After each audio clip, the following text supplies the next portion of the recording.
Bonjour, aujourd'hui je te propose une vidéo sur comment analyser un texte. On n'a pas toujours l'occasion d'avoir des questions auxquelles il faut répondre quand on nous présente un texte, alors nous allons voir quelles sont les grandes parties à étudier pour réussir à analyser seul un texte. La méthode consiste à comment bien lire un texte. Donc, je te propose ce petit texte que tu vas prendre le temps de lire et nous verrons quelles sont les parties à étudier ensuite.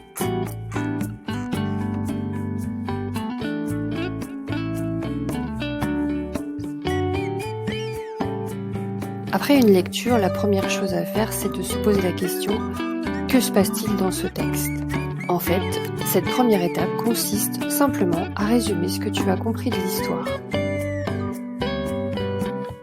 Ensuite, il faut creuser du côté des personnages et voir qui agit sur qui. Cette deuxième étape consiste à présenter les personnages présents dans le texte. Donc tu commences d'abord par leur nom, cherche peut-être des fois des significations, ensuite leur description physique et enfin leur origine sociale.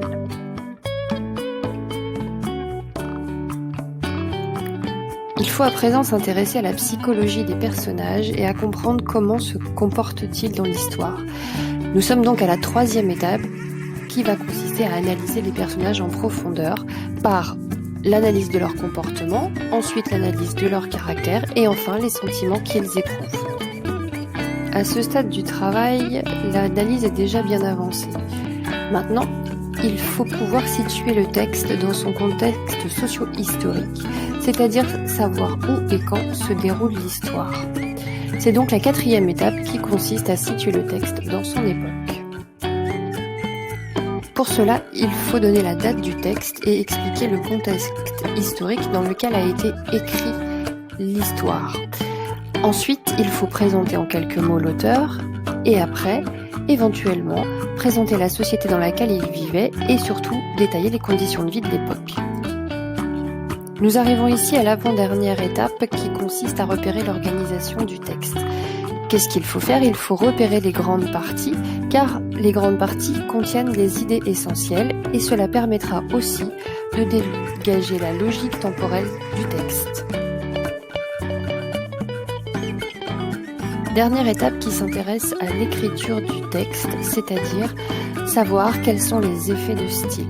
Donc cette sixième étape consiste à l'analyse stylistique du texte par la définition dans un premier temps du point de vue du narrateur et après du repérage des procédés stylistiques.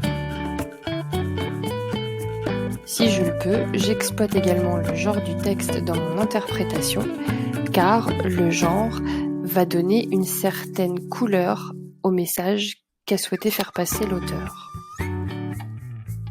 Voyons maintenant comment organiser toutes ces étapes pour en tirer une analyse et une interprétation.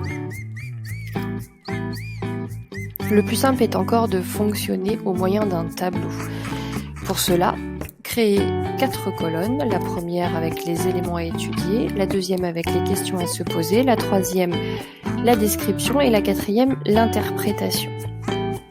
Les éléments à étudier reprennent les 6 étapes: l'action, les personnages, la psychologie des personnages, le contexte socio-historique, l'organisation du texte et l'écriture et style du texte.